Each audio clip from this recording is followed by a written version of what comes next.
Thank you very much. So the good thing about this is that I'm between you and lunch. And thank you. I'm really excited to be here. I'm really grateful for the invitation to Marcus and to Paul. And I'm also really grateful for the position of my talk in the program, because of which I'm also very appreciative of the incredible lineup of really interesting speakers, and there are a lot of parallels between what I have to say and what previous speakers have talked about, which is a great thing because the title of my talk is Believable Narratives, and I believe that these kind of parallels make my talk more believable, I hope. So with that, the title of my talk is Believable Narratives, and the only thing I have to apologize for is the not so, let's say, spectacular quality of the PowerPoint design that I use. I'm not, there are other people who are more expert at this than I. So, and I have a paper I'm going to read, and so the PowerPoints are basically talking points that speak to the thing I have to say. So this conference focuses on objectivity in the humanities. Do the humanities have a mode of reasoning that can lay claim to this label? I will approach this question by substituting the concepts of knowledge and truth for objectivity. I will argue that the humanities can indeed lay claim to a singular standard of truth or knowledge. Whether and to what degree humanistic knowledge can be identified as a variety of objectivity, I will leave undecided. Objectivity is a loaded term, too overdetermined by the scientific notion of objectivity and the idea of the world without observer. As Lorraine Daston and Peter Gallison have recently reminded us, the rise of scientific objectivity was fueled by the opposition between objectivity and subjectivity, and defined by the attempt to erase the human self from science and let nature speak for itself. Thank you. Clearly, if anything defines the human realm of culture and society, it is the inseparability of mind and world, and of so-called subjectivity from so-called objectivity, as we just heard in the previous talk. From another angle, however, which relates to a deeper concern that I take to inform the purpose of this conference, the choice of different terms, whether it be objectivity, truth, or realism, matters less. This is the fact that the long reign of various kinds of postmodernisms in the humanities has put any inquiry out of circulation that do not frame themselves in terms of a constructivist stance. In the wake of the linguistic turn, concepts such as reality or truth were dismissed as hopelessly essentialist and naive. The exhaustion of postmodernism and the existing intellectual activity around the so-called ontological turn, the rise of various kinds of new realisms and new materialisms, has reopened access to an important and neglected concern: what makes humanistic inquiry unique and irreducible? While initially productive, it is now clear that the postmodern critique of the social and linguistic construction of everything has been a self-defeating strategy.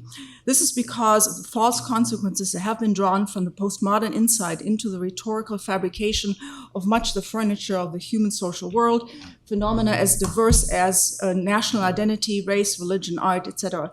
The undeniable constructedness of these phenomena was taken to signify that these phenomena are not real. The proponents of this reasoning typically do not realize that, far from evidencing the force of the humanities, it actually plays into the hands of reductive scientific naturalism. Reality is reserved for material objects. However, as Marcus Gabriel has succinctly put it, not everything that exists is in nature, and non-material things are also real.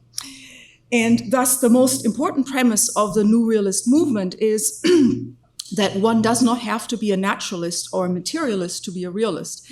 As is evident in the seemingly endless crisis of the humanities have not succeeded in mounting a robust defense of the singular reality of their objects of study.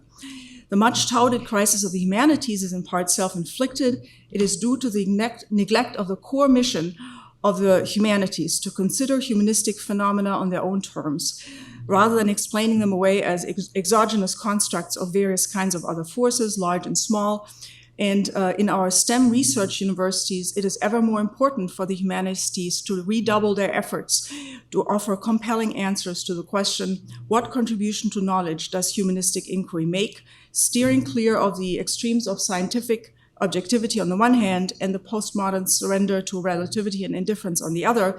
Can the humanities claim to produce valuable knowledge that matters? So this talk will explore the proposition that humanistic inquiry produces believable stories. Believability or plausibility names an expanded standard of truth that is intertwined with a key method employed in humanistic scholarship, which is narrative. And this is what we heard about yesterday by Jill Lepore. Narrative in this sense refers to something much larger than what is commonly understood as storytelling. It is the principle of organizing facts and information into a coherent form. The sciences do not differ from the humanities because the sciences deal with objective facts, quote unquote, whereas the humanities deal with subjective opinions. Both confront the empirical world. Both put an emphasis on things that are specific and observable. The crucial difference is in the how and not the what, the form through which the available empirical data is organized. This talk will defend the view that there is a type of reasoning specific to the humanities that produces this special category of truth that I describe as credible narratives. Its key elements are three. One, the narrative form used to produce internal coherence. Two, the particularity of the facts to be accounted for, particularity being important. And third, these are joined to an observational stance that can be described as embedded rather than detached. As will become obvious, I have arrived at this hypothesis due to my expertise as a literary scholar, talking about this in plenty, and I will introduce the structure of my argument by reconstructing the path that brought me to it. As I was working my recent study on new ecological realisms in post-apocalyptic fiction and contemporary theory, I had occasion to revisit Ian Watt's influential work on the rise of the novel.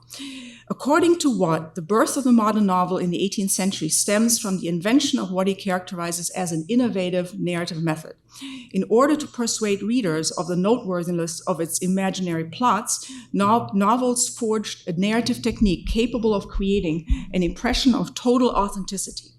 On Watt's account, unlike older fiction that takes its plots and characters from myth, legend, or general types, the modern English novel embraced the aim of verisimilitude, of creating the appearance of giving a true picture of the contemporary present.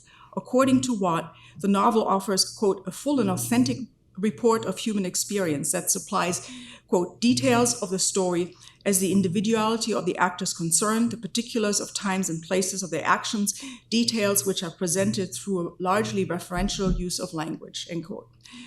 On the one hand, Watt foregrounds the novelistic aim of empirical objectivity. In Watt's much-cited formulation, the novel depicts, quote, particular individuals having particular experiences at particular times and particular places. He notes that in its grounding in empirical experience, the novel is much indebted to the rise of scientific empiricism and of modern rational and secular forms of knowledge. Yet on the other hand, Watt insists on that novelistic realism differs fundamentally from scientific realism. Novelistic realism is a formal realism. In contrast to naturalism, materialism, or other kinds of quantitative objectivity, novel realism is qualitative. It is a realism that employs a narrative method. As Watt specifies, formal realism refers to a, quote, set of narrative procedures which are so commonly found in the novel that they may be regarded as typical of the form itself, end quote. Watt illustrates the novel's narrative realism through a much-noted and telling analogy with legal studies. Quote, the novel's mode of imitating reality, he writes, is analogous to the procedures of another group of specialists in epistemology, the jury in a court of law. Watt's analogy between novels and the law is central to my purposes today because it brings the realist requirement of truth to the fore. No less than in science, establishing the truth beyond reasonable doubt is vital in any courtroom. Aiming for objective and evidence-based knowledge that approximates certainty is nowhere more vital than where verdicts are passed that determine life or death. Yet the methods of knowledge production in courts of law are very different than those in science. Unlike the proponents of scientific objectivity discussed by Daston and Gallison, courts of law cannot dispense with a human observer and with narrative. Like scientists, judges and juries produce knowledge by consulting evidence and facts. Yet in the courtroom, facts don't speak for themselves. They never will.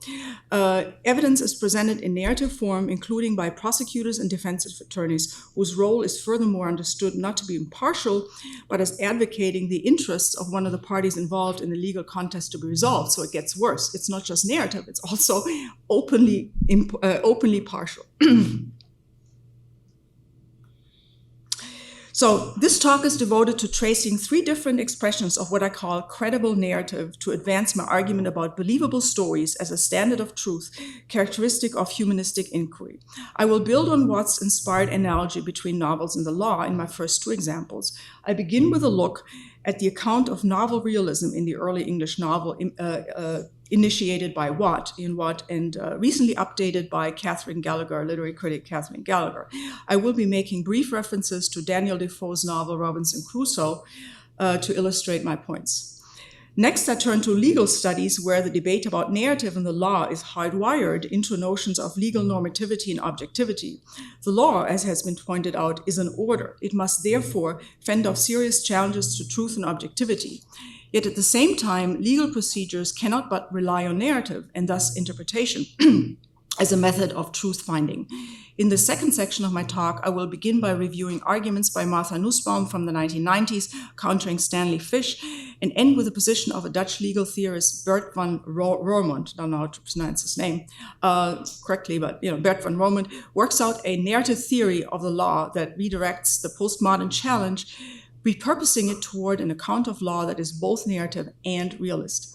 Finally, in the third and last section of my talk, returns to literature.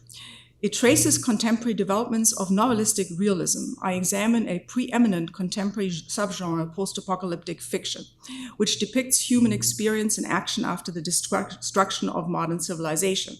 Post-apocalyptic fiction is a variety of near-future speculative fiction that extrapolates the disastrous future consequences of current hazardous environmental, technological, economic, and political trends. I argue that as a futurist narrative centered on principle of risk and post-collapse survival, post-apocalyptic fiction embeds a speculative vision of the real that constitutes an original new variety of novel realism. I will propose that post-apocalyptic fiction, I will propose that post-apocalyptic fiction, speculative realism, is a contemporary permutation of the characteristic verisimilitude of the novel invented in the 18th century. As I will argue, post-apocalyptic fiction has adapted the characteristic formal realism of the novel to the demands of depicting the world in the age of the Anthropocene. My three examples instantiate three varieties of the category of credible narratives, which I understand as a claim to truth likeness, as suggested in the literal meaning of verisimilitude. Falling short of absolute certainty or mechanical objectivity, the modifier likeness expresses a measure of uncertainty, imagination, and speculation. Yet it is important to emphasize that the speculative element does not serve the purposes of deceit. To the contrary, it is governed by the goal of knowledge production by means other than quantification, in areas where quantification is not an option, as for example in the courtroom, or in projections about the future reality of the climate change planet that is taken up in post-apocalyptic fiction, and they connect naturally to the previous talk here. In making this claim, I further contend that the concept of believable narratives can withstand the comparison with conspiracy theories and so-called all-truth in the post-truth era.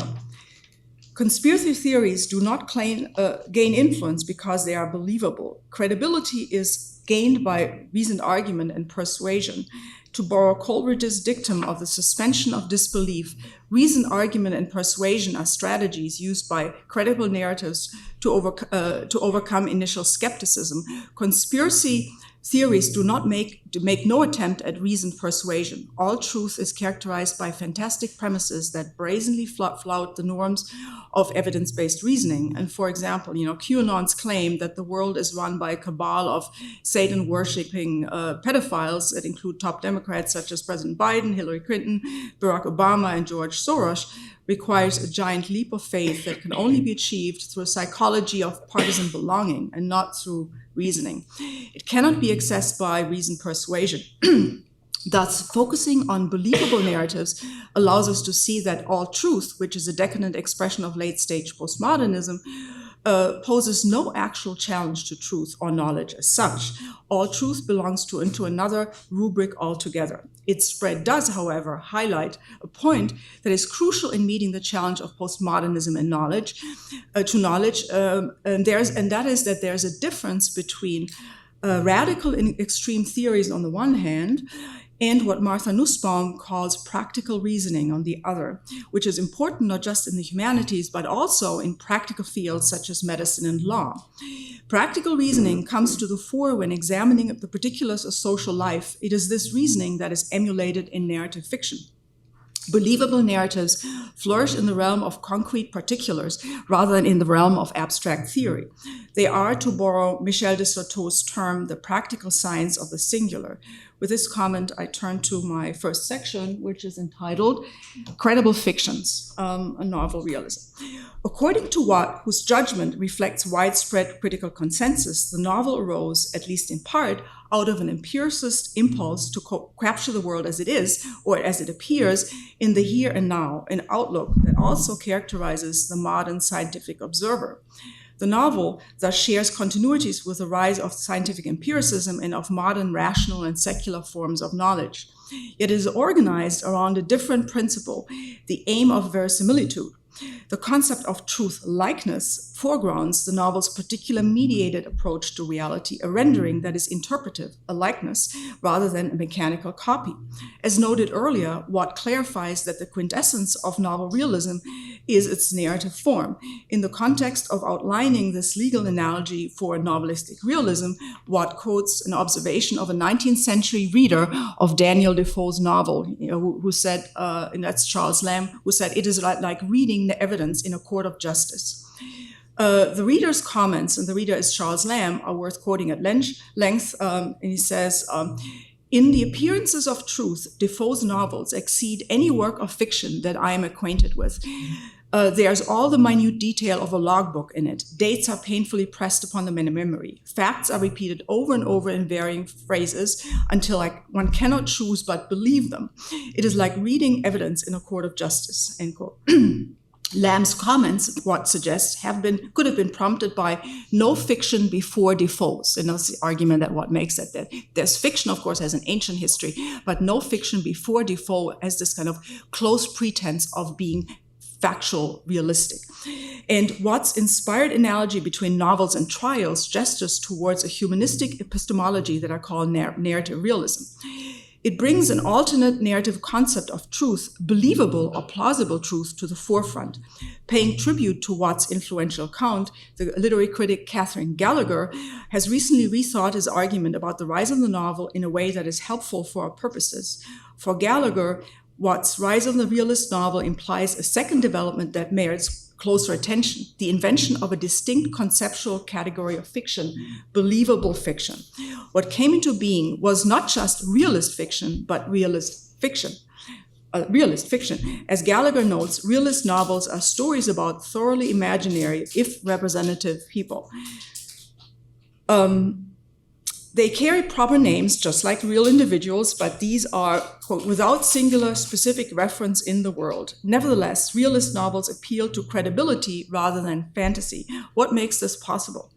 On Gallagher's account, the first English novelist, Daniel Defoe, stands at the beginning of this development in the early 18th century. Because the notion of fictional truth-likeness was still unavailable to his readers, Defoe needed to pretend that his fictional characters are real individuals. Thus, in his preface to Robinson Crusoe, Defoe claims that Crusoe's autobiographical account is a just history of facts, stating further that neither is there any appearance of fiction in it, which is, of course, not true. But that's what he did. At the end of the century, novelists no longer needed to affirm such a patent falsehood. Readers had learned how to read fiction that was neither lying nor directly reporting actual events, but somewhere in between, close to the truth, if not the literal truth, imagined but possible. Gallagher alludes to the large-scale cultural shifts that took place in the background. On the one hand, the decline of the old courtly form of romance tied to aristocratic patronage whose social authority was waning. On the other, there were rising commercial forms of publication such as journalism, and in this transformation, the older romance newly comes to stand for a species of deceit that includes lying and fictionalizing. The overt fabrications of romance are defined against an ascending attitude of naive empiricism referred to as true history. This clears the slate for the novel to co-opt the established category of fiction, which has a long lineage dating from antiquity, and cast it into new form. In Gallagher's expression, this new type of fiction is subordinated to the reality principle. It is the achievement of the novel, Gallagher contends, the realist novel from the beginning, to have forged a new and more daring association between fact and fiction, resisting overt fabulation and allegorizing in favor of recording ordinary life in neutral, specific, and credible terms. In Gallagher's concise summary, the novel is the result of a development, quote, that eventually expanded the idea of truth to include verisimilitude. The movement from romance to novel is part of a larger epistemological shift from a narrow construction of truth as historical accuracy to a more capacious understanding that could include truth conceived as mimetic simulation. The widespread acceptance of verisimilitude as a form of truth rather than a form of lying founded the novel as a genre. It also created the category of fiction, end quote. Thus, as a hybrid of fact and fabrication, the novel comes to count as an expanded standard of truth and that deals with probability rather than actuality.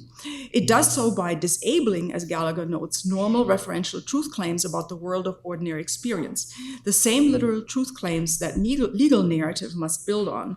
To specify what it means to read a narrative as credible while thinking it affirms nothing, Gallagher builds on Coleridge's observation that, quote, fiction solicits a willing suspension of disbelief. Because the suspension of disbelief is a voluntary act, she insists it does not amount to lapsing into gullibility. To the contrary, it requires the constant maintenance of active skepticism. Between the extremes of absolute belief and disbelief, absolute certainty and uncertainty, Gallagher suggests, novels open up intermediate positions such as speculation, irony, and guarded wariness.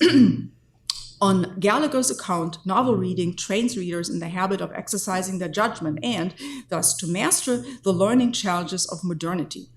As she explains, almost all of the developments we associate with modernity, from greater religious intoleration to scientific discovery, required the kind of cognitive provisionality one practices in reading fiction, a competence in investing contingent and temporary credit, end quote. For Gallagher, then, novels are credible fictions because, as I will argue, it is precisely this device of narrative fiction speculating about the probable truth that post-apocalyptic fiction updates. A concrete example will be illuminating. Central to novelistic truth-likeness is the practice of naming characters, in contrast to romances and earlier types of prose fiction, which use type names or foreign-sounding and mythical names, Odysseus, the Green Knight, whatever. The early English novelists used ordinary proper names, such as Defoe's Robinson Crusoe, for their fictional characters as though they were actual individuals living in contemporary times. In Gallagher's words, fictional characters are became possible people. Consider the example of Defoe's hero, Robinson Crusoe. Crusoe is born into a comfortable middle-class family in the city of York. Flouting his father's warnings, his desire for adventure prompts him to run away to sea. More than once, disaster strikes in the form of enslavement and shipwreck. Eventually, however, Crusoe is cast away on a desolate island where the narrative changes direction. What initially seems a catastrophe affords Crusoe an unparalleled opportunity for personal advancement and the development of natural resources.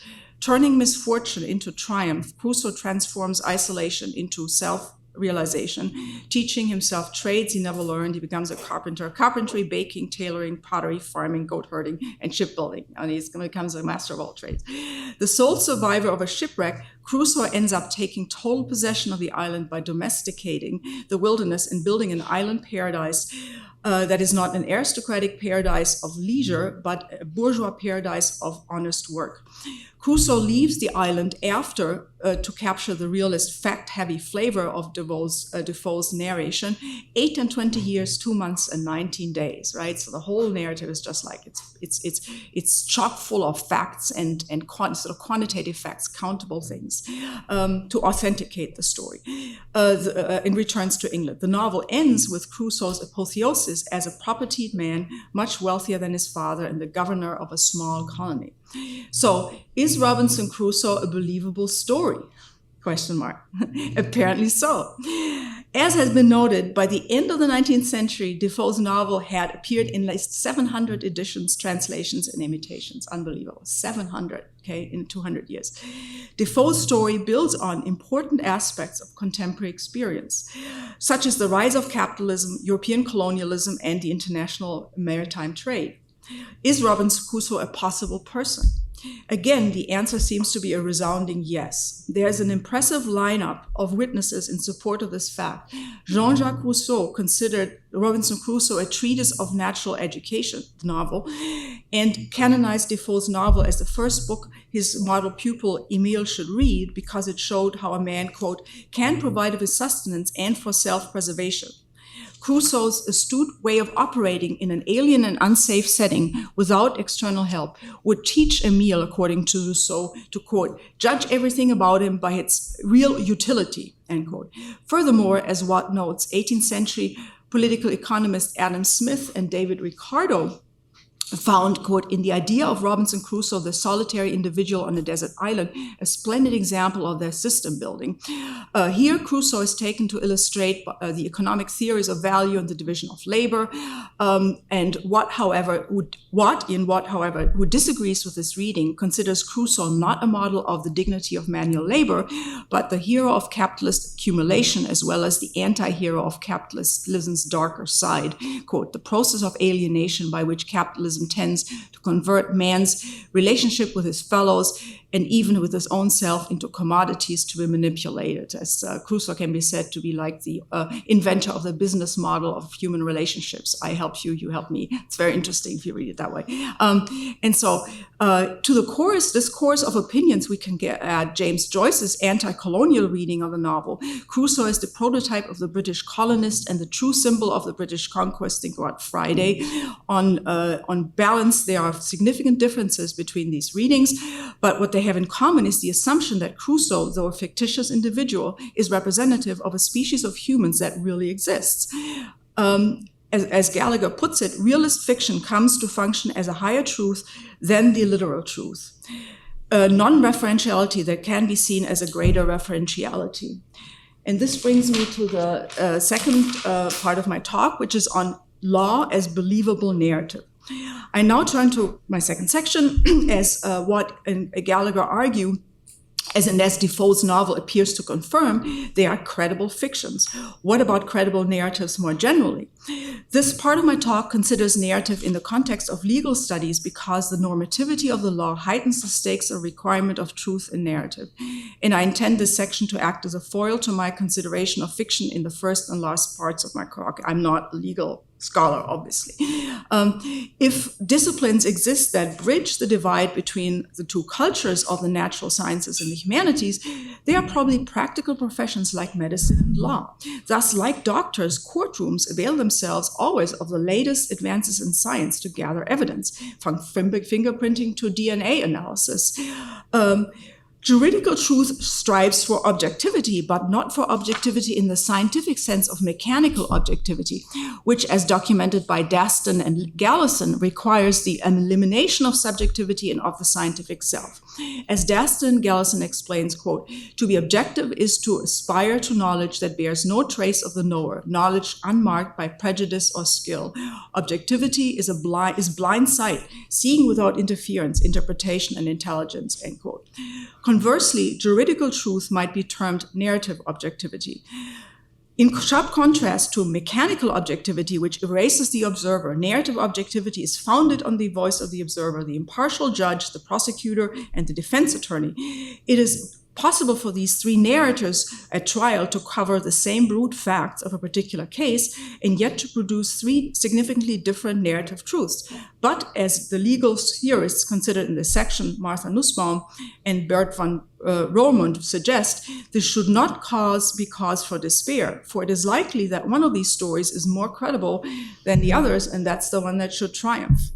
So, is law a humanistic field? This in itself is a cause of debate. As Nussbaum contends, quote, the law is a humanistic as well as a scientific field, and its excellences include the special excellences of practical reasoning as they are understood in the humanities. As Aristotle long ago argued, reasoning in ethics and politics is and ought to be different from the deductive reasoning that some seek in the sciences, for it must be concerned in a more fundamental way with historical change, with the complexity of actual practical contexts, and with a sheer diversity of cases, end quote. In the 1990s, Nussbaum was involved in debate with the proponents of deconstruction and postmodernism in legal theory, and most prominently Stanley Fish, who collectively challenged legal notions of normativity, objectivity, and truth. For my purposes, the specifics of the claim of the legal deconstructionists are less important than the work they prompted Nussbaum to do, which is to elaborate an account of law as practical reasoning that produces believable stories. In a 1994 essay in the Harvard Law Review entitled Skepticism About Practical Reason in Literature and Law, and in the 1995 monograph Poetic Justice, Nussbaum rebuts the arguments for extreme relativism and skepticism by spotlighting the unrealistic premises on which they are made. In Nussbaum's account of Fisch's argument, because there is no argument on normative standards that transcend history and interpretive activity, we have to suspend normative judgment and truth. This leaves us, quote Nussbaum, with the play of political and historical forces which cause us to believe certain things, but we can give no principled justification for those beliefs, end quote. As a result, quote, the manifestations of power will take the place of our old notions of truth and rightness, giving us a way to choose and act, end quote. So Nussbaum contends that deconstructionists can arrive at their position only because they set unreasonably high standards. The very existence of opposing claims is taken to be sufficient reason to suspend normative judgment. Yet law does not operate in the realm of timeless theoretical abstraction, but that of particular and practical engagement. The standard of reasoning in law is not deductive, modeled on the scientific reasoning, but an epistemology of the particular. Nussbaum traces her claims to the Aristotelian distinction between two different modes of knowing, episteme, scientific knowledge, and phronesis, that is practical engaged reasoning. Practical reasoning names the different mode of knowledge that applies in the context of real life everyday praxis, where decisions must be made considering the particulars of a case. Practical reasoning is less certain than scientific knowledge, but that does not mean that it is totally uncertain. It is nonetheless epistemologically powerful, a believable account.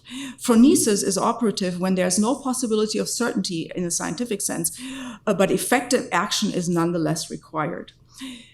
On Nussbaum's account, the law is a paradigmatic instance of this epistemology of praxis. Even though they deal with fixed rules, legal judgments must accommodate changing circumstances and changing values, confronting the case that is actually at hand. In short, legal deconstructionists are at fault because they insist on episteme as a standard for knowledge in the proper realm of phronesis. This entails or requires an extreme leap of, Nussbaum really captures as well. She said, if not heaven, then the abyss, right? So you can't have heaven, then the abyss. So you have to, throw out the baby with the dish, but not the bathwater. Nussbaum suggests that in the realm of concrete judgment and action, the absence of external transcendent standards does not leave us only with free play. Instead of practical reasoning, deconstructionists engage in theoretical argument, which allows them a posture of detachment standing to one side of human practices like some sort of Martian social scientist. Yet in the profession of legal reasoning, life does not present itself this way. In Nussbaum's view, speaking as a literary and legal theorist disembeds legal reasoning from the social life in which it is always immersed, and it is this disembedding that affords a posture of detachment and indifference where the free play of ideas without normative commitment can flourish, whose radical edge obviously attracts attention. For Nussbaum, legal reasoning is a different language game. For, quote, the system of precedent and legal constraints contribute to the defeat of indeterminacy. In an essay on Richard Posner's work on law and literature, Stanley Fish, here summarizing the position of his opponents, puts the difference this way. A person in the legal world reads in a way designed to resolve interpretive crisis, while someone embedded in the literary world reads in a way designed to multiply interpretive. And this connects directly to what you're saying. You know, everything explodes. For these reasons, Nussbaum argues, the model of academic legal theory should not be speaking as a literary theorist, but speaking as a judge. A judge always confronts a case at hand and must account for the ethical consequences of her judgment. In Poetic Justice, Nussbaum fleshes out her ideas about legal reasoning, emphasizing the role of imagination and appropriate emotions by proposing the model of a literary judge. Instead of cultivating lofty distance and skeptical detachment, the literary judge is a judicious spectator who must be capable of fancy, which is imagination, the ability to see one thing in terms of another, and sympathy. Nussbaum's account of embedded practical reasoning has affinities with current developments in new realisms and critical theory. In particular, you know, what comes to mind is Charles Taylor and Hubert Dreyfus's recent proposal for a contact theory of reality and knowledge in their study, Retrieving Realism, because what they say is that among all types of reasoning embedded in their multiple ways of reasoning, obviously, but embedded reasoning is primary because humans are embodied agents embedded in a society and at grips with the world, and this comes out of the phenomenological tradition. Okay, so in closing this section, I have time for just a brief look at a 1997 study by Dutch legal theorist Bert van Roermond, which is entitled Law, Narrative, and Reality, an essay in intercepting politics. Paralleling Nussbaum, van Roermond offers a narrative account of law. Law is narrative rather than conceptual, as van Roermond affirms, quote, conceptual discourse may ascertain that, how, and why something happened, but it can only do so at the cost of leaving something out. The irreducible singularity of the specific something. In contrast, quote, to narrate is to make up for what is left out in a representationalist view of conceptual, scientific, or philosophical thinking, the singularity of whatever thing one is trying to give an account of, end quote. Law is defined by a structural gap between the empirical realm of specific events and facts on the one hand, and the systems of norms on the other. Legal discourse must translate the brute facts of any particular case into legally relevant facts in order to be able to attribute legally feasible consequences to them. To pick the sadly prominent example of death in police custody, does any specific case count as murder, as manslaughter, as an accident, as justified self-defense of a police officer's part, and so on and so forth? According to van Roermond, the gulf between the brute facts of any particular case and the legal norms is bridged by narrative. Narrative thereby intercepts reference because it refers to something supposed to exist in the outside world that has actually postulated in the first place. But this state of affairs does not imply that legal reasoning must succumb to undecidability. Rather, it is a method of organizing knowledge. In the terms of this talk, is a method of producing believable stories. He draws on van narratology's insight that, quote, the truth value of narrated events is always also a function of the coherence of the story itself. So this takes me to my last section, and I'm getting back to familiar territory, leaving the law, which is not, just the last section on speculative verisimilitude in post-apocalyptic fiction, a contemporary variety of credible fiction. I now turn to the third section of my talk, to reconsider fiction. In this final section, I will fast forward to our present moment of the early 20th century. How has contemporary novel writing reconfigured the notion of credible fiction? Focusing on the example of contemporary post-apocalyptic fiction, I argue that post-apocalyptic fiction updates the modern novel's characteristic formal realism for our climate change, contemporary reality.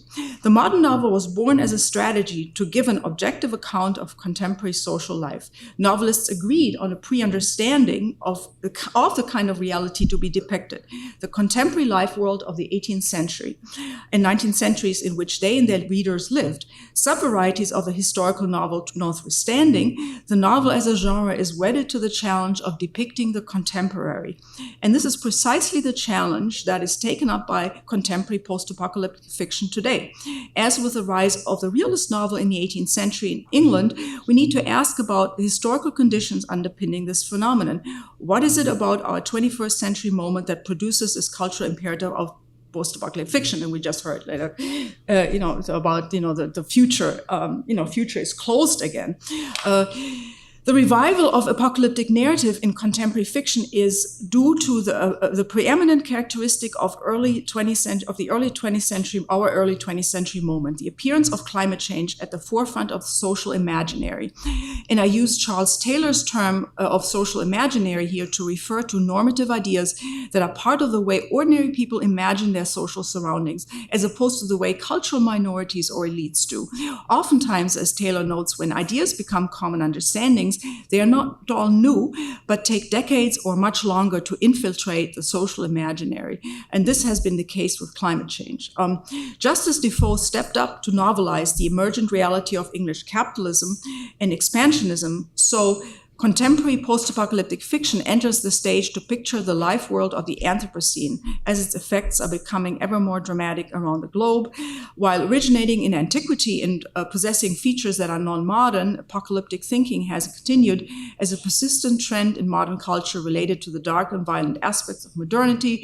And the attribute contemporary here refers to a burst of new post-apocalyptic narratives appearing since the late 1990s in the millennial turn, which are focused on distinct set of concerns that distinguish them from earlier Cold War post-apocalyptic fiction, which are about nuclear explosion. So I just give you a picture here of the novels that some of the covers that the books that have been published. Margaret Atwood's Mad Adam series with 3 volumes, Cormac McCarthy's novel The Road, Octavia Butler's Parable series. Then there's other works, David Mitchell, Cloud Atlas, Kevin Brockmeyer's The History of the Dead, Jim Grace's The Pest House, a novel by Marcel Serroux called Far North, and so on and so forth. List goes on. All these are narratives of survival set in the immediate aftermath of environmental catastrophes due to climate change, mass extinction, energy crisis, resource depletion, pollution, and public health disasters such as pandemic diseases and lethal plagues. Whereas earlier Cold War era post-apocalyptic fiction focused on the instantaneous apocalypse of atomic holocausts, these works speculate about another type of man-made global destruction, the slow apocalypse of environmental catastrophe. Shipwrecked on the post-apocalyptic wasteland of ruins, their survivor protagonists set about the task of remaking the world at all levels of existence. They range from short-term concerns of supplying basic needs such as food and shelter by scavenging to long-term and more complex concerns such as inventing narrative forms of community and value. As suggested by the Greek roots of the term, disclosure of knowledge, apocalyptic narrative reveals to an unaware audience the coming destruction of the world at a global scale. Due to its futurist orientation, it is uniquely matched to the challenges of depicting contemporary Anthropocene reality, which requires speculation about the disastrous consequences of present developments that will not manifest until decades to come. The Anthropocene thus poses an unprecedented challenge for telling the truth in narrative. How does one describe the contemporary reality of CO2 emissions, whose effects, such as projected flooding of coastal cities around the world, won't fully actualize till decades to come? Any such attempt must resort to imaginary classes of things that are rendered sufficiently lifelike to be accepted as believable, a feat pioneered by the English 18th century English novel. influential formulation of the climate change epistemological crisis of realism has recently been provided by critic Amitav Ghosh in his study, The Great Derangement, Climate Change and the Unthinkable. And the target of Ghosh's critique is modern novelistic realism. Its conventions, Ghosh contends, can no longer count as a credible narrative strategy for describing our climate change contemporary world. This is because the very same empirical narrative strategies invented by Defoe and his successors, the serious artistic treatment of ordinary people in their life world, are now serving to occlude rather than disclose the climate change reality of the 21st century. For Ghosh, this is due to social realism's emphasis on the mundane reality of everyday experience. Ironically, Ghosh suggests the same exclusion of outlandish and extraordinary events that succeeded in making fiction more plausible as opposed to romance, at the rise of the English novel, is blinding readers today to the reality of the Anthropocene today, which stands to produce these shocking, unheard of, and extraordinary events. The dominant mode of the modern novel, social realism, has thus become inadequate to the demands of depicting the reality of the climate-changed planet. 18th century middle-class readers of the early novel rejected fantasy for probability and preferred the familiar to the exotic. Today, according to Ghosh, we realize that this type of probability, attuned to what Franco Moretti calls the regularity of bourgeois life, is no longer plausible. Generally aligned with Ghosh's position, my focus is on the adjacent problem of Anthropocene reality's multiple and paradoxical temporality. Post-apocalyptic fiction fills the vacuum left by the crisis of believability of novelistic social realism. In so doing, it also updates what counts as a probable narrative. One that can fulfill the norm of fictional truth-likeness that the novel carved out for itself at its beginning. Post-apocalyptic fiction takes a futuristic approach to depicting the contemporary 21st century reality that can be described as speculative verisimilitude. It is important to realize the cognitive function of post-apocalyptic fiction's speculative realism as imparting truthful knowledge about the world. Traditional religious apocalypse, such as the Christian book of Revelation, is based on prophecy. In contrast, contemporary environmental apocalyptic thinking is based on rational prediction and scientific prognosis. The difference is crucial. While both foretell the future, religious prophecy works differently than scientific progress, as Reinhard Koselleck, also one of my favorite critics, observes in his study on the temporality of modernity, while, quote, prophecy transgressed the bounds of calculable experience, prognosis remained within the dimensions of the political situation. The wrath of earthquakes and plagues in the Christian apocalypse is beyond calculable experience. You don't know what's coming, it's just going to come. You can't calculate it. The calculable cataclysms of contemporary post-apocalyptic fiction shift focus from the fulfillment of a divine plan to a secular forecast, even as both are projections of global destruction. Specifically, the near future cataclysm envisioned by Atwood, Butler, McCarthy, and others are based on risk analysis, calculated rationally by way of prognostication. As Ulrich Beck has argued, the multiplication of various technological and environmental hazards has reconfigured modernity, leading to the rise of a risk society focused on risk management. The speculative realism of contemporary post-apocalyptic fiction follows the logic of calculating such man-made risk scenarios. Risk is communicated through various types of narrative. As Ursula Heise notes, apocalyptic narrative in the secular sense can appropriately be understood as a form of risk perception. Contemporary post-apocalyptic fiction manifests risk awareness through the critical extrapolation of hazardous current technological, environmental, economic, and political trends. In an interview, the novelist Octavia Butler invoked Robert Heinlein's 3 categories of science fiction stories: the what-if category, the only-if category, and the if this goes on category as a frame of reference for the parable series. And she says, I like the idea, so this is definitely an if this goes on story. Both Octavia Butler and Margaret Atwood stress that their post-apocalyptic works are speculative fictions relating the catastrophic consequences of present developments. As Atwood insists, Oryx and Craig is speculative speculative fiction, not a science fiction proper, which she views as a type of fantasy. Quote Atwood, it contains no intergalactic space travel, no teleportation, no Martians. The what if of Oryx and Craig is simply, what if we continue down the road we are already on, end quote. As noted earlier, the gist of novel realism was to forge an equation between the probable and the fictive. In Watt's legal analogy for the novel, it is the persuasive presentation of evidence that matters. But whereas the verisimilitude of character was at the center of the early novel in the 18th century, and 19th century perhaps, that's a long story though. Post-apocalyptic fiction speculative realism shifts emphasis to the more ambitious verisimilitude of 21st century planetary history.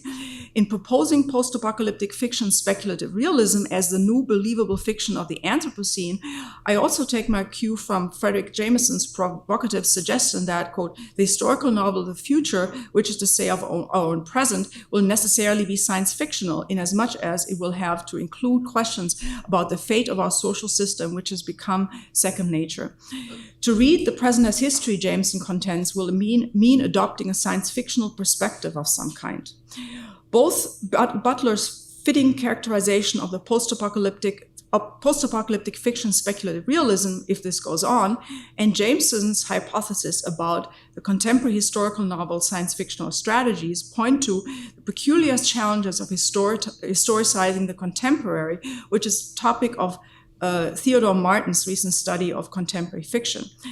Quintessentially unspecific as a deictic shifter, now, the term now always refers to a different moment depending on the speaker's position, the contemporary presents a challenge to historical thinking.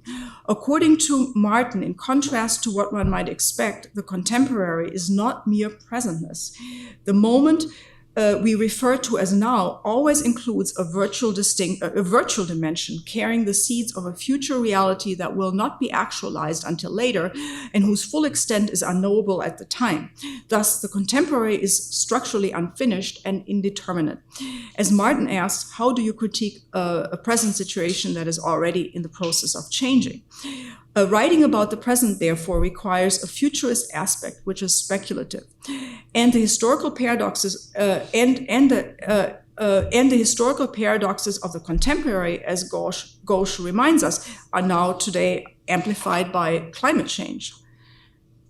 So, in closing, I'd like to advance my proposition, which is to say that the challenge of narrating the contemporary in the age of climate change points us back to novels as a cognitive resource. As credible fictions, novels are an indispensable mode of knowledge production. Post-apocalyptic fiction speculative realism forges a fresh and creative permutation of the characteristic truth-likeness of the novel invented in the 18th century. In disclosing our own reality as a swollen present, carrying the virtual seeds of yet-to-be-actualized future developments, post-apocalyptic fiction has adapted the novel's formal realism to the demands of depicting the world in the age of the Anthropocene. Truth-likeness, or believable truth, the unique standard of novel realism, where fiction becomes a higher form of truth-telling, can thus be appreciated in a new futurist form, a new artistic achievement tailored to the needs of our own time. Thus, post-apocalyptic fiction, newly demonstrates, the epistemological force of believable narrative, and the realist novel's interest in particular cases at hand and its narrative mode of practical reasoning allow it to steer clear of outlandish fantasies. And at the same time, the realist novel's speculation about the possible and the plausible allow it to escape the restraints of the actual. So, talking about fiction, so what I'm trying to zero in on is a specific hybrid of fiction, which is getting closer to the actual, but still remaining imaginary. So that's what I found thank you very much.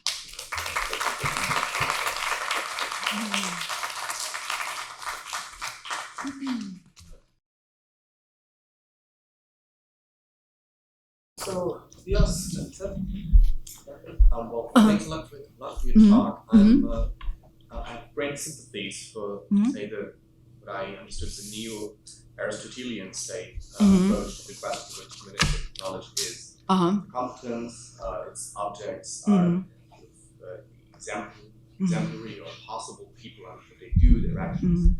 And there is a notion of credibility, and that's very fundamentally opposed. And then, of course, the reference to phronesis as that which relates the more general instance to the particular fact. I am, however, not convinced about the model of law. And I must confess, I studied law, and I have a minor, but the reason I didn't make it a major is the reason I didn't make it a major is that you have to decide. You have to reach a conclusion. And I don't think that's how humanistic knowledge works. So what I'm missing here is this element of focusing attention of a generally aesthetic appreciation of the also material object what we deal with. So that's something where I'm really not convinced. Gadamer, by the way, also uses this model, but then comes to the conclusion that it actually is an instance of taste. So he reverses priority. Aesthetic appreciation should be imported into the courtroom and not vice versa. And I have references with that. Thank you. Wonderful, wonderful comment. Yeah. So I mean, this is exactly what I was worried about. Somebody who studied the law, right? So first of all, I said, general disclaimer, I'm not a legal theorist. The reason I was interested in the law is a kind of, as a backup for fiction, as believable fiction, okay?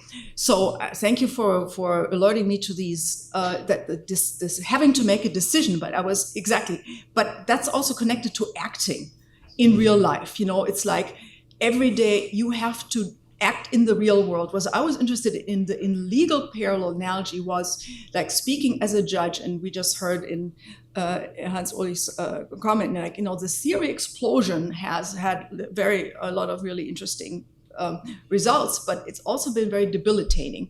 And I think literature really is different from theory because it's practical. It's a case method. It's a case narrative. In fiction, it's a fictional case narrative.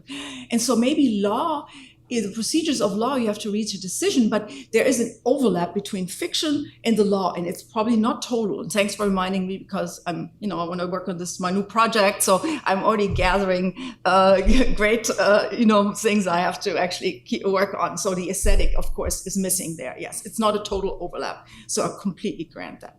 Yes. So. Okay, well, thank you, Monika. First of all, this was. Let me make a commentary that's ambiguous, and that introduces my question. I mean, I think you showed us how far a narrative approach to objectivity can go. I mean, I haven't heard a better account of that, but that doesn't mean that I'm completely happy. So my first question is, and that egocentrically refers back to my own talk, whether what you showed us was not, it was not random, that you started with Ian Watts and Catherine Gallagher, like yourself, to West Coast, University of Berkeley, Gallagher, Stanford, Ian Watts, specialists of the 18th century. Now, wasn't what you showed us precisely what I tried to describe historically as the age of the historical world? I mean, you use a narrative to absorb, to neutralize polyperspectivism, and for some time that works. But then, mid-20th century, all of a sudden it becomes constructivism is no longer continuous. Right. So, that is my question in the first place. So my first question is, how can narrative today, under post-apocalyptic narrative, whatever you want to call it, solve a problem that the historical worldview obviously did not solve? Or, and this is the second question, that also goes to Marcus, going back to our discussion, I think the key question about objectivity in the humanities is whether there is a way for objectivity that is neither metaphysical, in the traditional or the modern sense of metaphysical, nor constructive. Is there anything that is neither metaphysical nor constructive? And that's a serious question. Because I'm asking myself, for example, whether in your new realism and what you say about philosophy, capacities of philosophy, which, as you know, I'm quoting, I find convincing, but whether it is not an improved version of constructivism, an improved version of constructivism is in a certain context, we can agree on something and therefore use a certain institution claim. I agree with you, Tobias, that I'm fascinated by judges, especially by the common law judges, by American judges. But this is, of course, precisely not a decision based on reason. I mean, you go a certain way, and then what makes a great judge, and Judge Posner writes about that, what makes a great judge is the capacity to decide at a moment. Mm-hmm. And to decide in a convincing way, and the convincing way doesn't depend on whether you are successful or not. Are you convincing? So, I mean, I'm saying convincing, and my last sentence is highlighting believable. That was the most frequently used adjective in your lecture, Monika. To ask the question, is there some objectivity claim that is not an improved version of constructivism? And that's a serious question. I'm not saying, I mean, maybe that's what we have to go for. So I'm not claiming that I have some great answer in the backhand of the background. Great. Well, thank you so much for all these. I mean, I don't know how many different questions there are, but I try to track them here on this page. The first point about the historicist worldview, I would say yes and no, because the Watt and Gallagher thesis, I mean, the Gallagher rewrites Watt's argument, and I mean, in really interesting ways. It's an essay in the Franco Moretti's collection on the novel. It's a fat 2-volume thing, and not two, but rise of fiction. And so that the rise of the English novel wasn't realist novel, but really the rise of credible fiction. It's kind of so. But the argument she makes is terrific work. It's it's a great thesis. And the argument makes, I think, is not that it's precisely not really the historical. It's a challenge of modernity, but it's related to the challenge of modernity, which is what how Koselleck prescribes it as an open future where you have to consider, speculate, and speculate about different possibilities, because that contemporary moment already at the time, which is why you need novels, isn't just there. It could be one way or the other, and you need novels to explore this one way or the other way. So it's not historicist in the sense, because it's already virtual at the get-go. And so it's that the virtual is in the historical. So that's not, I would say then, and I don't know where to pursue that, but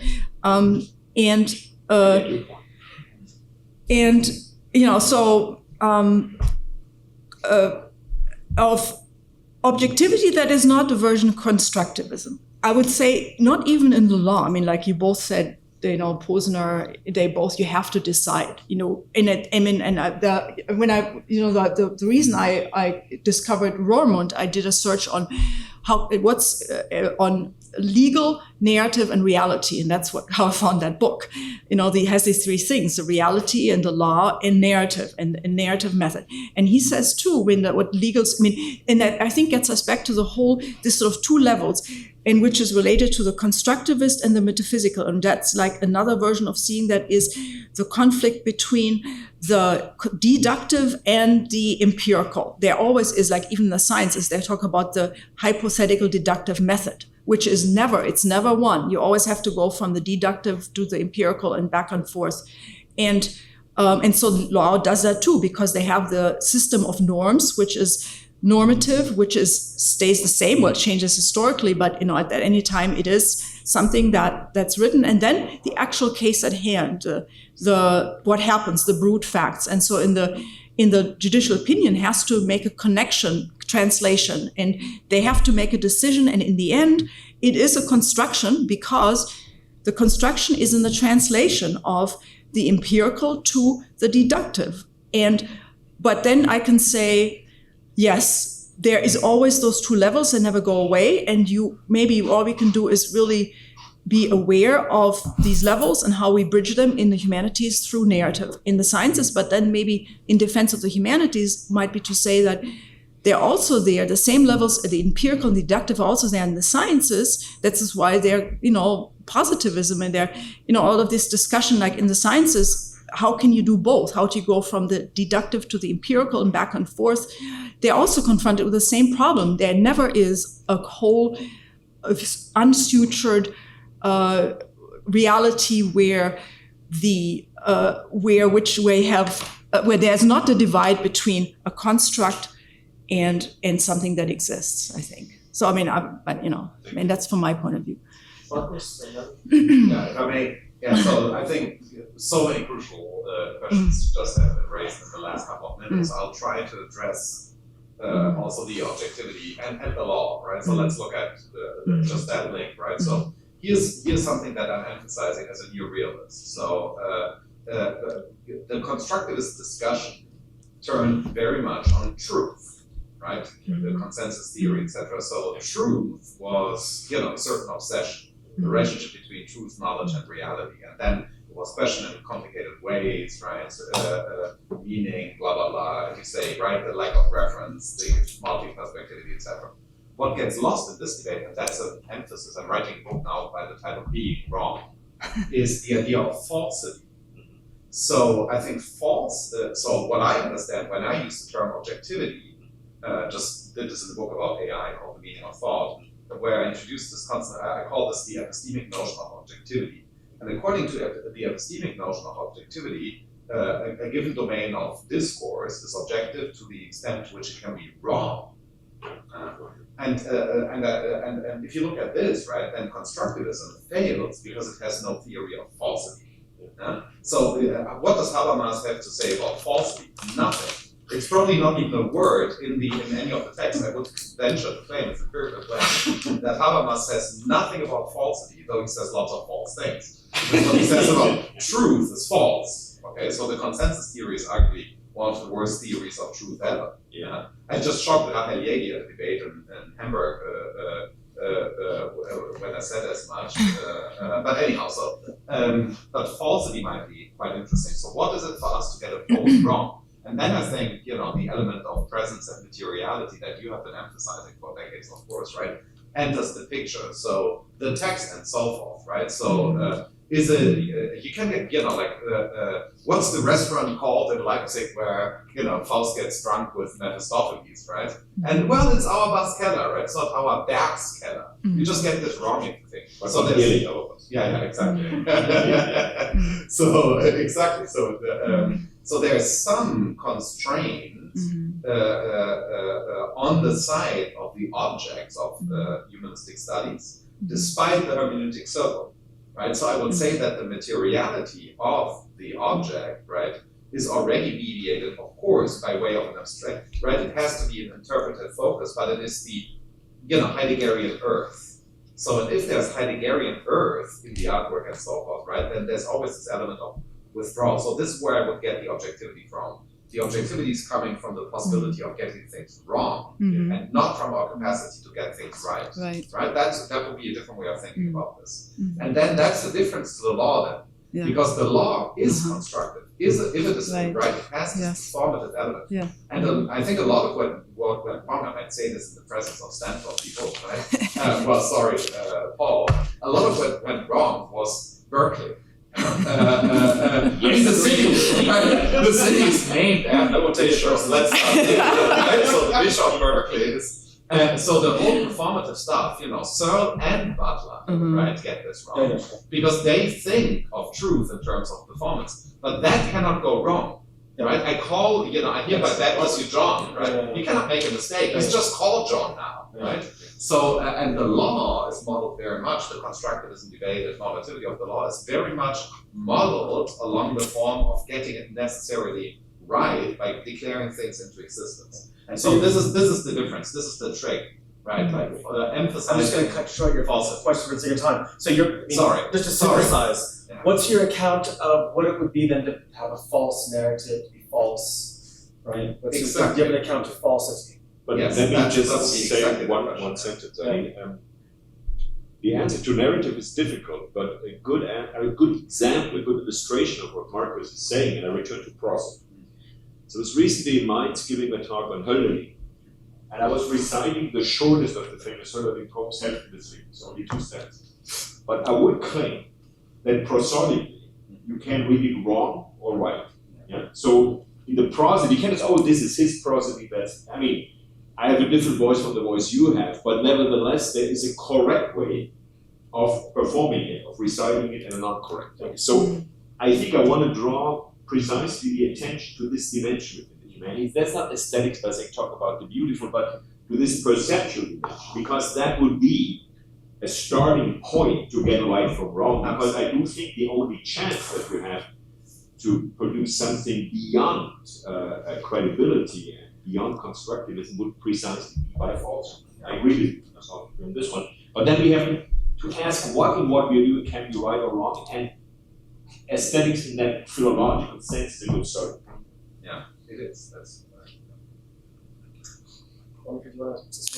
I have, just one thought additionally, so in sort of comparing the sort of which direction I'm going right now into your work on fiction, for example, Marcus, I think there's I think that's a difference between, you talk a lot about Mephistopheles and Gretchen in Faust, right? So it's a difference between a character like, or let's say Auerbach's Keller. That's a good example, because the difference between Auerbach's Keller, that's the realist type of fiction that I'm interested in, and then Mephistopheles, that is obviously an impossible person you don't have. And so there's kinds of fiction, or there's kinds of fictions which is interesting. What is fiction, right? So I would say, I think that's kind of interesting. I was thinking a lot about the sort of overlaps and differences between the work you just did in fictions. And I think the idea, I made me realize that the idea of fiction is really a huge, capacious category, is almost as big as something else, and that doesn't have anything in common. Yeah, I guess there's one thing that can be said about it, which is imaginary. It doesn't really exist in the external world, but then there are varieties which are, connect to, they take different positions in this sort of larger spectrum of false and imaginary and non-existent, and that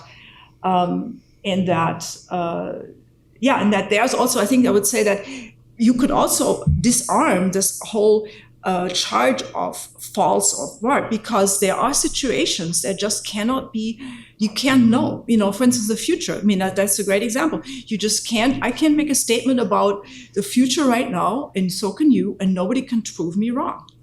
You can't falsify it. There are situations which are really where the virtual is there, and all you can do is, in the science has, like we heard Jill Lepore's argument on Tuesday. Science, data science they have opinion polls and they have projections, probability, and we have narrative. But nobody can say right now that they have something's true or false about what's going to happen in 2040. So there you go, and there's like a way of disarming that, false, right? Because it's always about the present or the past, but not about the future. Okay, thank you very much. So you surprised me, because I thought your talk would take a different direction. At first, I thought your argument would be that it's our job as literary scholars or as people in the humanities to be lawyers of our arguments and to deliver believable narratives, right? Yeah. And it took a different direction, and here's where I would like to disagree, because I think that it's not the aim of literature to produce knowledge or to give some kind of prophecy, but the agency of literature. It's not representationalism, so this is my viewpoint, but aesthetic experience. And here's why I think that, especially with regard to climate fiction or eco-fiction, what's problematic is that, the representational challenges we are facing with issues, large scale and abstract issues such as climate change, cannot be really represented, can they, by future scenarios or by fiction. And I in my work identified a new strand of fiction, eco-fiction, which moves precisely away from representing the horrors of climate change in terms of crises, catastrophes, representations of hostile nature, but they move towards depicting, is not the right word, but to narrate the relationalities between human and nature in the 21st century. So I think ambivalence is what is most productive in these kind of fictions rather than representation. Right. So do you get my point? I think you're misunderstanding what I was saying. So I would also say definitely it's a consideration of different possibilities, and this as if experience of temporary credit or suspension of disbelief includes all of these things that you were talking about.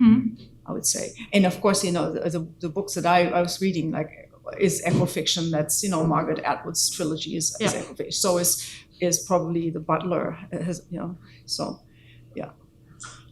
So I'm going to stick in my own question here, and then Rob, your next in queue. I want to ask something sort of aside next to your discussion, if I can, and in a way that I think might draw out some of your Aristotelian commitments and their limitations.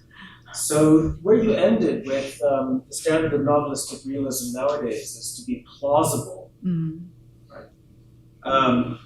More or less corresponds to what Aristotle says about the universality of tragedy as opposed to history.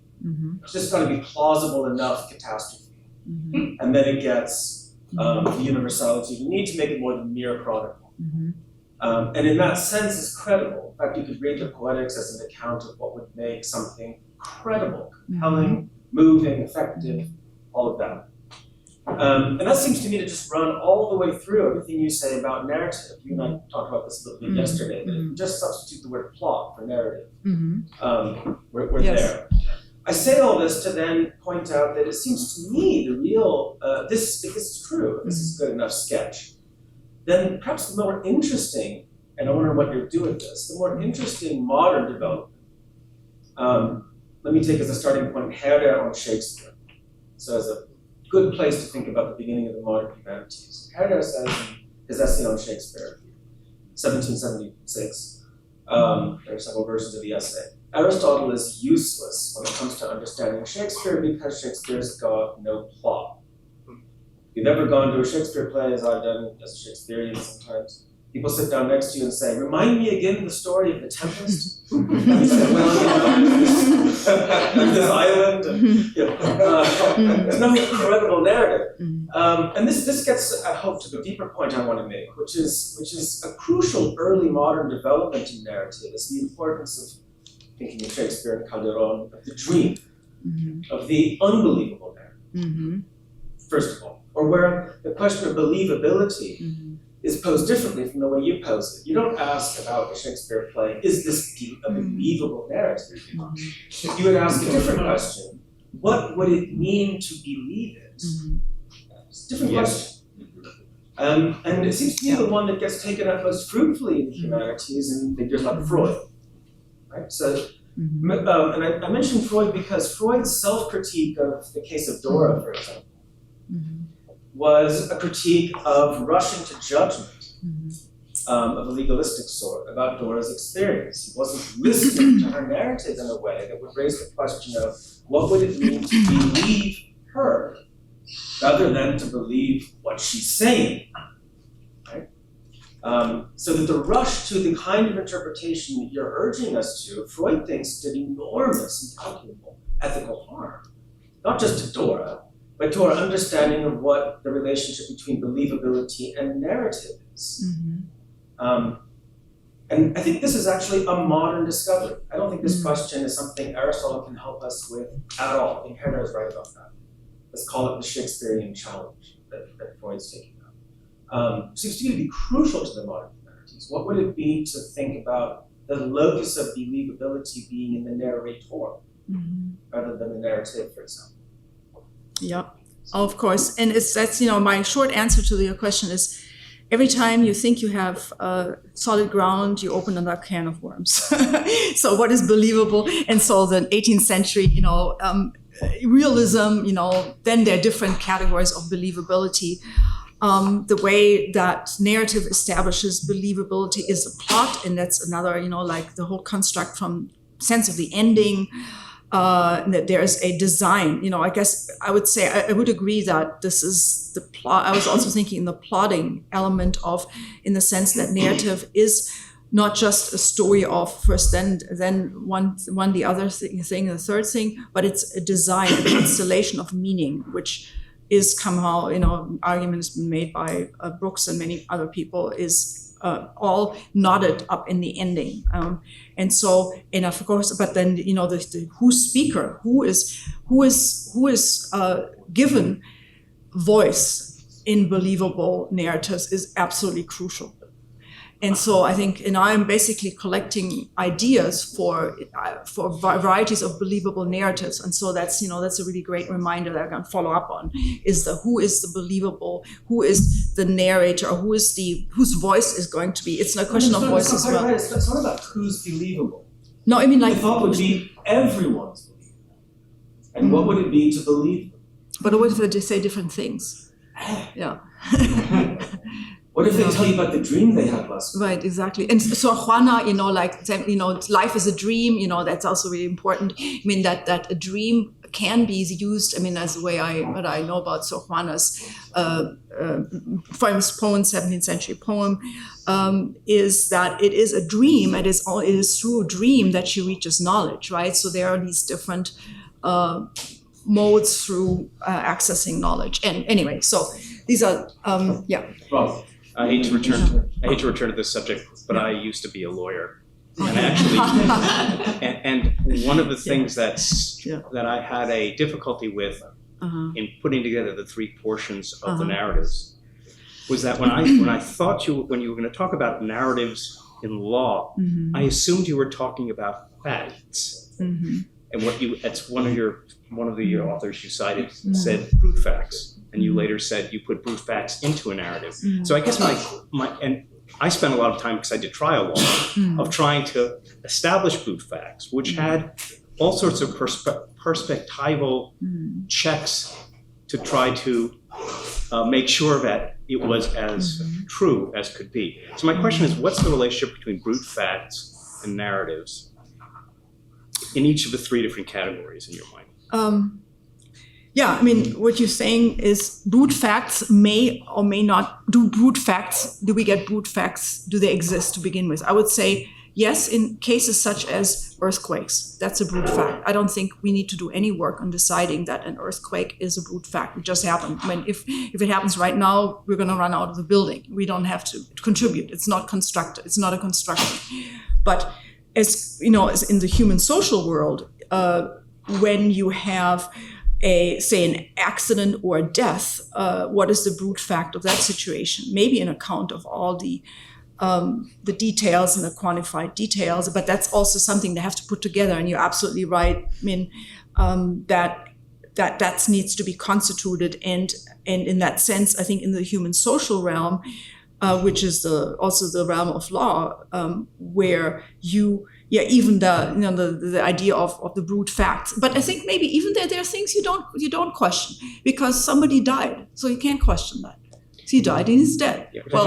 And so and then you can say, what does that mean? Police custody, death in police custody. There is a brute fact of, say, George Floyd being killed in police custody that nobody needs to do any work in questioning that reality. So that's a fact. Well, there was a trial. There was a trial, yeah. And so there were different perspectives presented, and there was a brute fact, I guess, that happened, and there was something that came out of the other end that was established, which I take to be the brute fact as well. That's the legally relevant fact that I found really interesting in von Wurman's idea, because brute facts in law have to be that's the non-legal world, and then it goes to trial, and what happens in trial is that they get measured or classified in terms of legally relevant facts, meaning does this death count as a murder, first, second degree manslaughter, accident, self-defense, or whatever. So that's what they do. They translate this brute fact of death, which cannot be questioned, into the legally relevant fact of counting as X, and then attribute consequences, which is this sentence or acquittal. And the translation is made through narrative. And so it's really then, according to these, so Rormund and everybody, I've also read Posner's work on law and literature, and Posner has a very skeptical view of literature. Basically, theory says, well, the only thing you have to remember from literary theory is that things are interpretation dependent. It depends on what your interests are in interpreting things.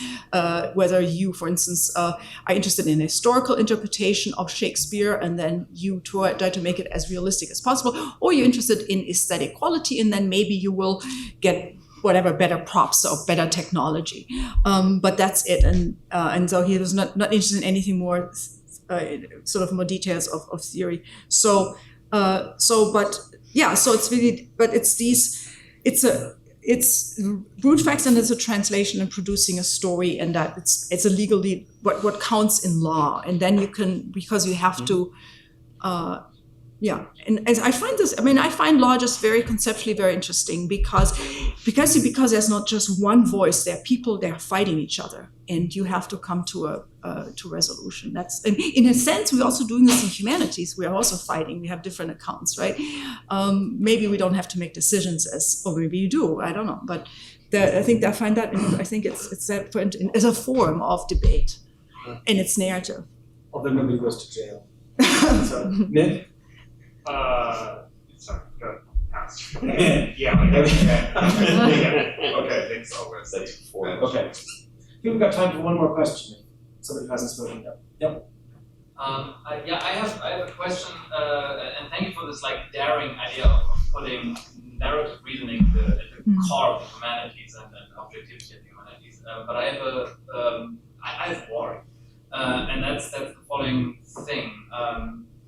If you include different kinds of humanities, because you said they were always dealing with particulars, and you use narrative reasoning to arrive at knowledge in the humanities of some sort, then you need a very broad notion of narrative. You said as much at the beginning, and I thought, what about the case of mathematics? You have in philosophy sometimes you have very long deductive arguments built on certain empirical or other everyday principles. You don't have necessarily a very particular subject matter, like Marx is doing work in ontology, which is very broad in a sense. Then you arrive at something. And mathematics operates in a similar fashion. You have some particulars, like some abstract objects, structures, whatnot. You start with, and then you build a proof or an algorithm, and yet you arrive at something that counts as knowledge in this discipline. And if comparable methods, they are rather similar to a certain degree at least. So would that make mathematics a humanities? Would that maybe count for other things we would classify as sciences? Because they're dealing with particulars as well, and they have things that could be reconstructed. That's a great point. Because the humanities, I do believe novels, I do literature, I think is practical reasoning, because there's always a story, and I kept spending a lot of time trying to figure out what's the difference between theory and literature. And literature is always particular. It's always characters. I think that's probably true. It is always particular. It has this sort of empirical. But that doesn't mean if literature, poetry, anything is always particular setting, voice, even Beckett. Beckett's trying to get rid of the particulars as much as possible, but they're still there. They're still in great abstraction. But that doesn't mean, because literature is particular, doesn't mean that particularity is the preserve of literature. Of course not. Science is particular. Science is empiricism. The whole argument that Watt makes in his study is that the rise of this realist novel interested in factual particulars comes from the scientific, the scientific revolution and the rise of empiricism, as we heard on Tuesday with Jill Lepore, where you no longer do trial by ordeal, and because you believe that God is the only one who can see things, the truth, then you drown the witch in the river, and then it's you have this, but suddenly you can find the truth with your own eyes, and that's the empirical impulse. And so then you get a trial by juries, meaning human, right? And then all comes out of law, but and that goes into the history of scientific method. But that doesn't mean there's particulars in the sciences. Absolutely right. Yeah, they're there, but they're just measured in a different way. Maybe they're quantified. I can only speculate because I have no training in my sort of common sort of everyday understanding of that, but definitely empiricism. And that's why I was trying to be very careful about some words, which is use the term probable, but not probability, because probability gets us in the realm of science and science particulars. And I don't want to have that confusion, because it's not that. It's because the probable that I'm talking about is what's likely but imagined, and not in a literary way. So, yeah. But thanks for the question.